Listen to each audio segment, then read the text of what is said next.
to the Motocross Supercross podcast.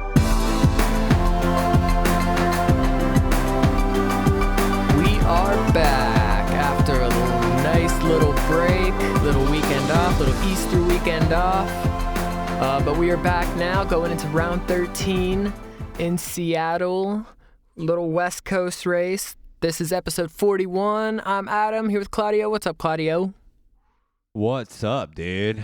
Finally back on this thing. Did you enjoy your little break?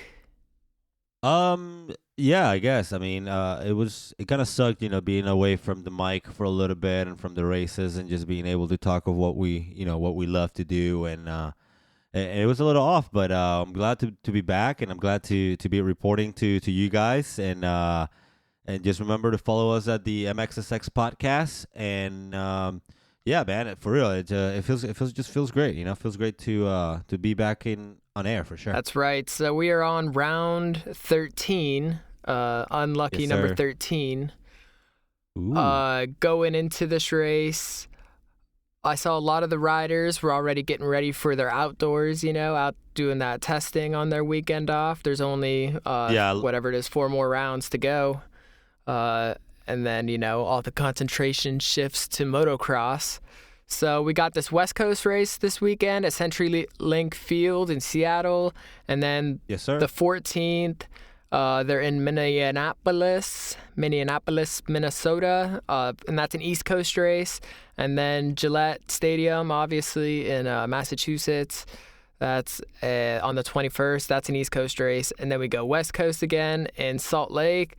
And then Sam Boyd Stadium, Las Vegas, May 5th. That's it, man. We're getting close to the end of this awesome journey that we've lived this year. I've enjoyed every single second of it, and I can't really complain. The races have been great, both West and East. Also, the 450's been killing it, even though we had the little situations going on at the beginning with the top riders, but made things interesting. And I want to say Anderson has it pretty much in the bag, but it's still anyone's game, man. Yep, he's 35 points up on Marvin right now, and Marvin's 20 points up on Brayton. So, like I said, with there's this week, and then anything could happen really. If Anderson messes 2 races up, then he falls. Or if yeah, that's what I'm saying. Everything can happen.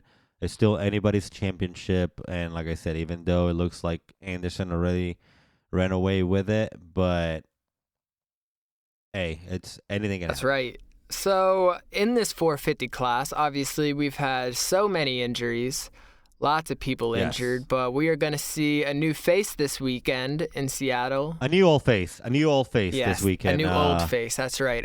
A new familiar face. A new season, Yes. but very familiar face, and that is It's to Josh Hill. Josh Hill.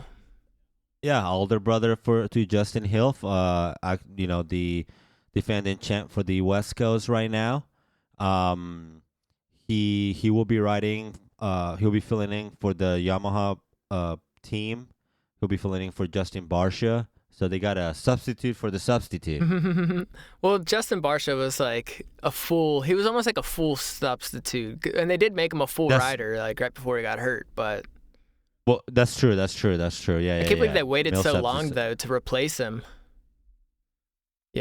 Well, I guess. Yeah. Well, I don't know who else could they put in there though. I think that's what they were waiting. And I mean, there's other teams that need people, like the Honda team. They need a rider as well. There's a couple of teams that could use a rider. I just don't know who could they call that that will be good enough to be running up there. At least top 10. Yeah, I think there's a lot of people they could call. Well, top 10, yeah, that changes it up. I mean, they could definitely get someone on the bike.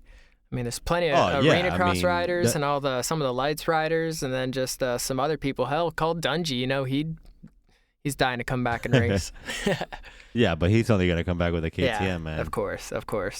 But yeah, so that's pretty cool. Yes. We get to see him, and he's been known for like just doing the insane just jumps. Like he'll be the first one to do the quad, or just to do the biggest jumps on the track. He's crazy, man. Dude, I saw a couple of videos of him riding, and he looks really good. Like he's enjoying it. He loves the bike. He's back on his former team. We're going into home race. So it's looking up for Josh Hill and for this weekend for sure. With the Yamaha people. So this is what he says. It says getting a call from a factory Yamaha to come race Seattle came as a total surprise to me. I was just on my way home from winning the AMA National Snowbike Championship and was planning on racing Seattle on my own bike out of my own truck. So he was actually going to go out there and still ride just as a super privateer. And then he gets the call from Keith McCarty asking him if he wanted to fill in for Justin Barsha. So that's pretty awesome right there, Heck yeah, that's pretty cool. I think the last time we saw him was X Games, like on the big stage, kind of. I know he just did the snow bike stuff, but it's Well, we also saw him with the Alta Motorsports bike over in the Rhythm, right? Oh yeah, that's right. That is right. Yeah, so we did see him there. Yeah. And I remember in X Games he was doing like the little quarter pipe jump where they measure like how high you go and stuff. Yeah, like the whip thing. Yeah, he couldn't really compete with those top guys over there, but he was doing that, which it was cool to see him. But now it's cool to see him back, in Supercross format. Let's hope he has the fitness and he can keep up with everyone else, because I'm sure the speed will be really good.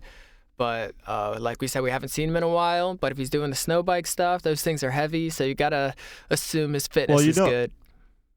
He's just not sitting around. Like he's been riding all this time. I'm sure the Yamaha Motor USA team, they know what they're doing. They've been following him, and we follow him on Instagram and stuff, and we know he keeps up riding all the time.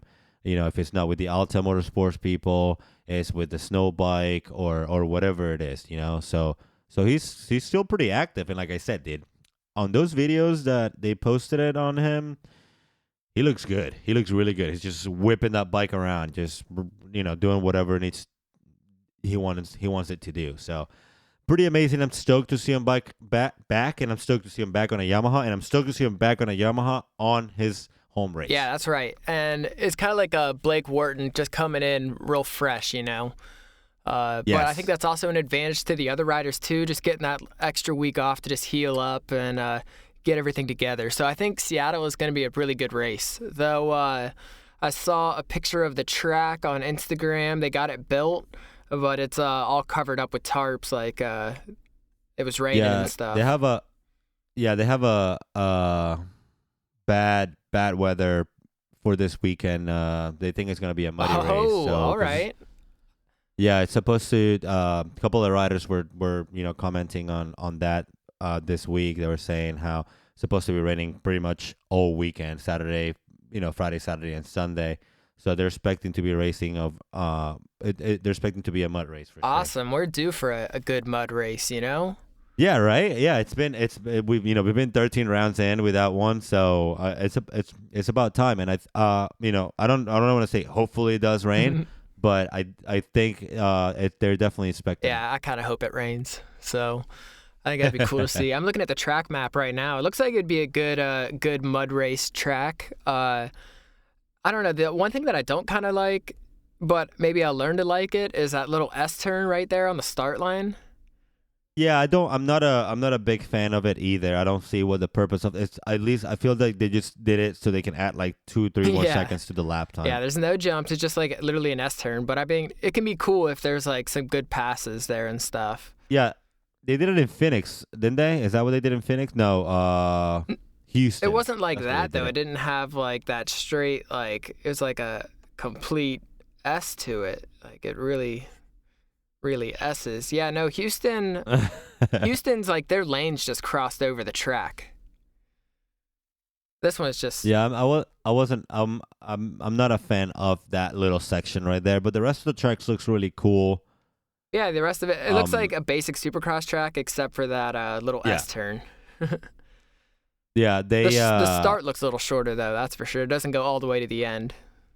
And it looks sketchy, man. Like that little, that going into that jump area. I don't know if I'm a fan of that either. Yeah, like are you talking about that little single, like right after the like hole shot line?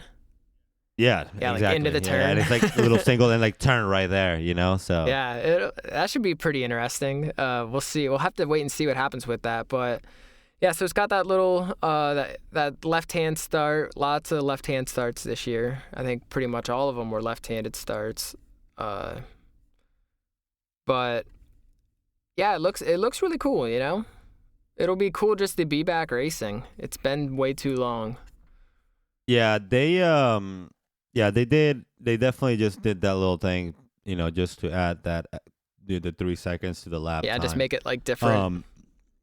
Yeah, it looks really busy. Those rhythm sections are gonna be crucial, and I think we're gonna see Josh Hill doing some crazy stuff in there, man. On those little rhythm sections, there's definitely a lot of space to do different lines and different stuff. So I can't wait. I can't wait for this weekend. I will be sleeping early and being up late. Let's talk about those whoops. That whoop section, it's a pretty small section of whoops, right? There's only one. Yeah, and it's pretty small. Yeah, it's nice and short, and so definitely the whoops won't be a factor for this race. I think it's gonna be more about consistency and not falling in that rhythm section, getting a nice rhythm, maybe something different, and I think that's what it's gonna be about. Do you think that has to favor someone like Marvin Muskian, who isn't the strongest in the whoops, but he can be really consistent? And him coming off that monster win. Yeah, so I think we can look to Muskian having a big weekend. Anderson obviously just been killing it all year. You can never count him out. Yeah, I think he will also have. I think this kind of track fits him. So. And Brayton, Tomac crashed in that last race. Took him a while to get up, but he did get up and finished. So. And he's good. So yeah. Yeah, we'll have to see how he does. Yeah.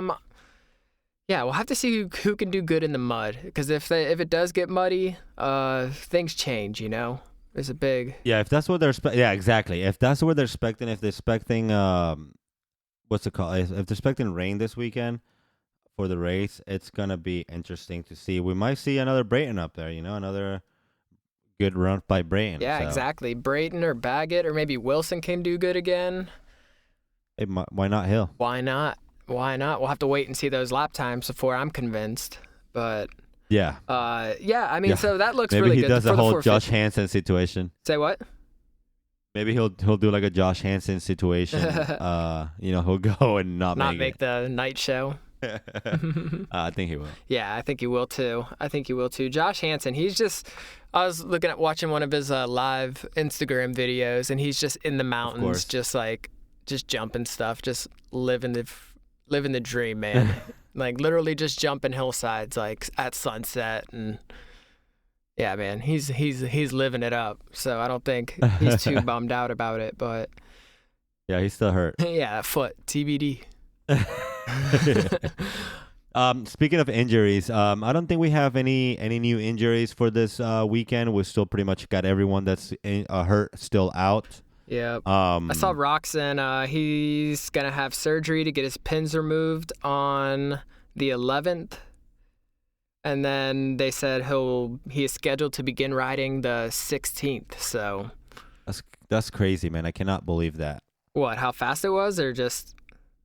No, how insane he's gonna be riding right after surgery, even though they're just taking out pins. Yeah. It's still surgery. You're still going under a knife type thing. So yeah, well, I think they just pull him out like straight up, just like boop.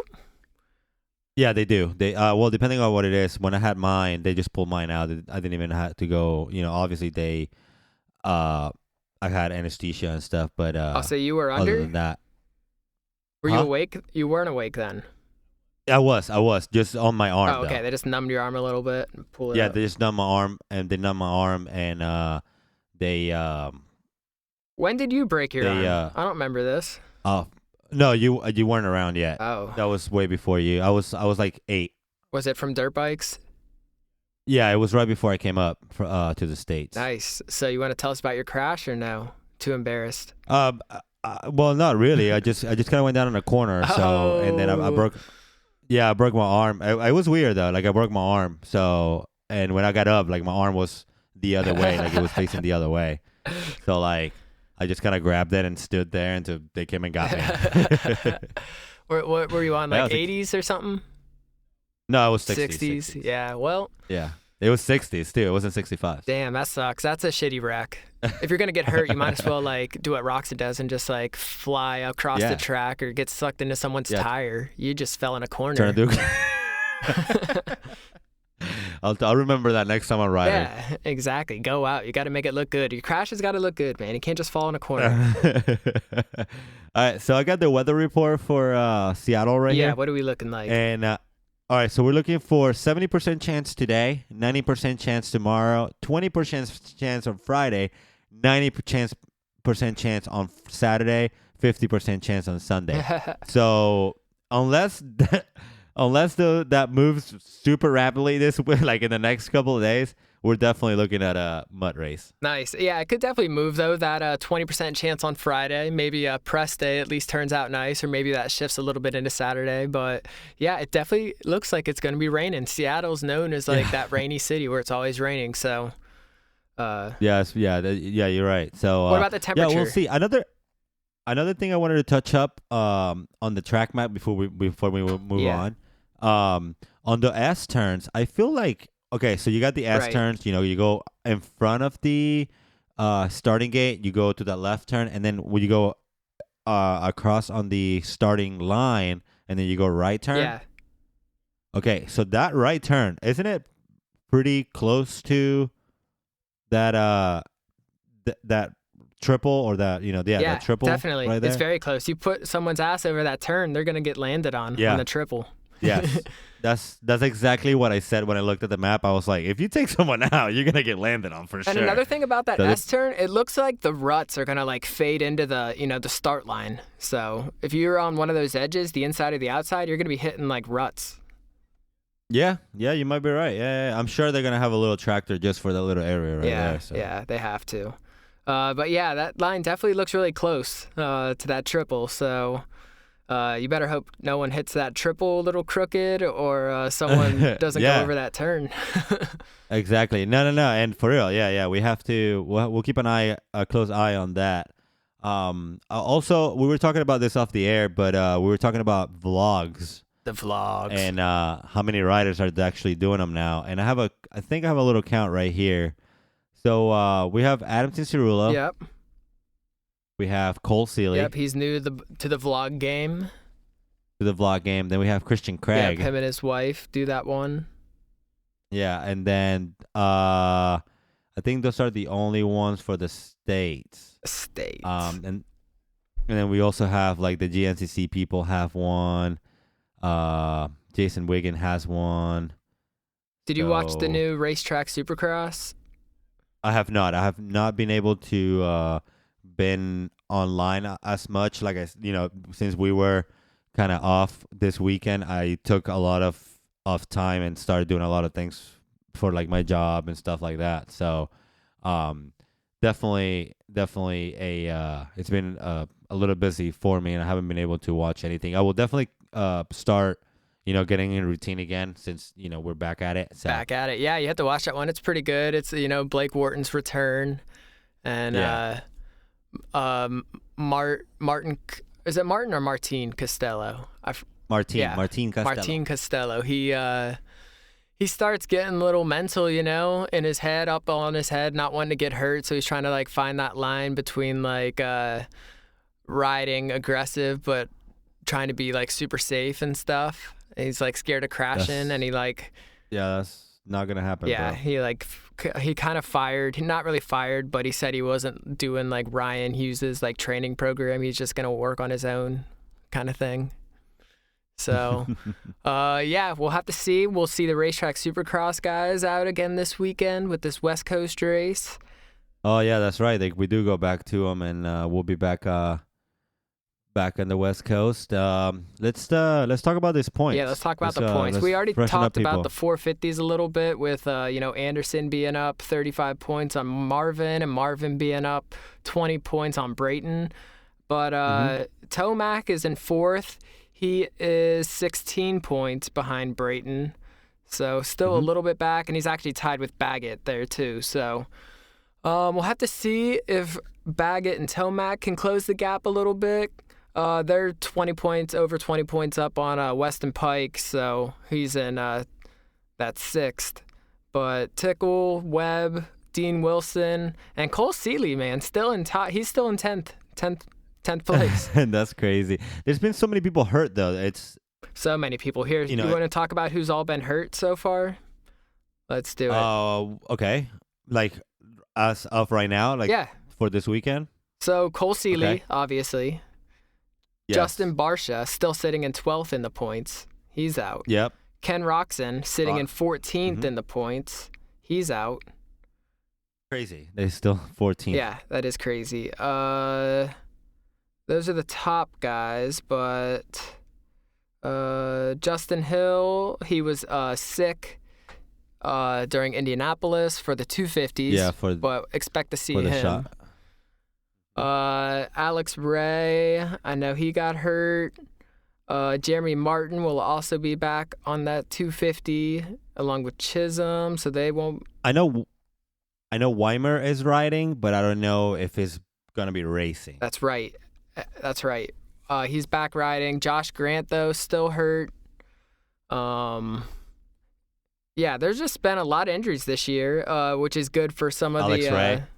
Back half, the 10 to 20th place guys, kind of like Reed and Bowers. I don't know Bowers, man. He's just been struggling. He's on that Monster Energy Kawasaki. Exactly, and he just hasn't put in that really good run. We saw him crash on the start of Indianapolis, so maybe someone like him can get out front, and if it does get muddy or something, maybe he can.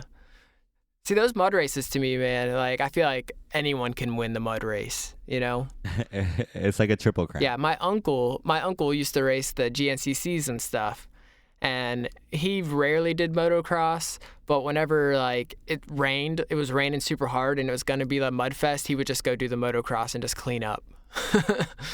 Nice. Yeah, so you just find someone who's good in this mud. They can do some damage this week, maybe close that points gap, maybe if Anderson or someone gets buried in the mud and they get stuck for a whole lap, you never know. Crazy stuff like that happens.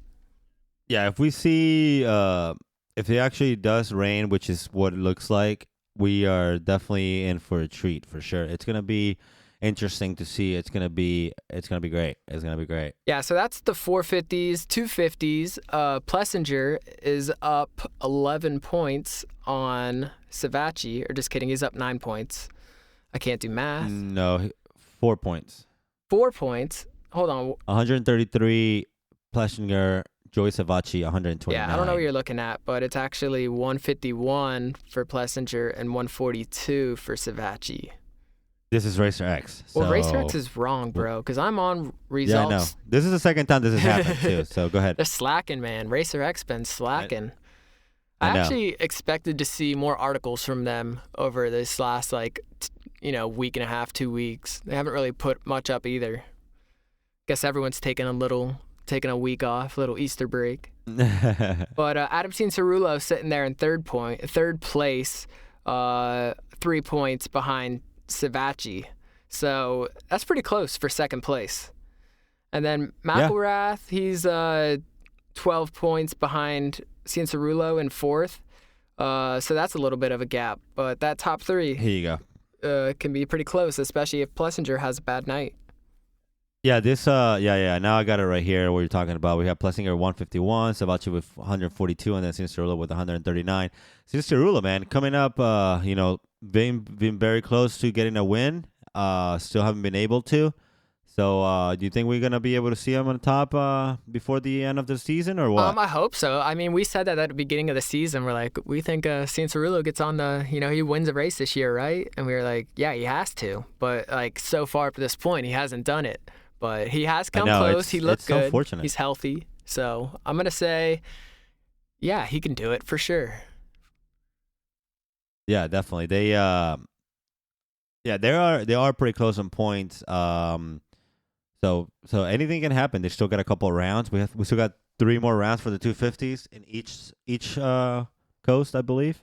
Well, there's this two, week. Two and this week. Yeah, we have 2 West Coast, 2 East Coast, and then the Vegas. Yeah, right? exactly. So we got a West Coast, then we're going to do 2 East Coast races, then 1 more West Coast, and then the East-West. So yeah, 2 West Coast, 2 East Coast, and then the shootout. Justin Hill, though, we were talking about him. He's sitting there in he's right there in 7th place, 1 point behind Craig, who obviously moved up to the 450s. So as long as he is there, he should be able to at least gain 1 position. Yeah, he's 4 points. He's 4 points behind Sexton too, so we could see him getting all the way to 5th place. That's right. Yeah, if he wins his hometown race or something, that could really close the gap and make this super exciting. Like Plessinger gets back there, Cianciarulo, and then Hill. Not only that, yeah, like the Hill brothers are gonna be out there, so I feel like him having Josh out there will also help him out. He's also coming up, from winning the last West Coast race. He's hot, man. He got on that 450 and showed them that he can ride the 450. Oh, yeah. Until he went down. So, don't be surprised to see Hill up there. But again, we have to see what the weather's going to look like in order for us to make any guess on who's going to win. Yep. So this has been the first look episode at Seattle. We will come at you again with our picks of who we think is going to win and who we think might lose. But is there anything else that you want to add to this episode? No, I just want to thank everyone for listening and give us the opportunity to, do this. And don't forget to follow us at MXSX Podcast. Thanks, guys. I can't say anything else. Thank you, Adam.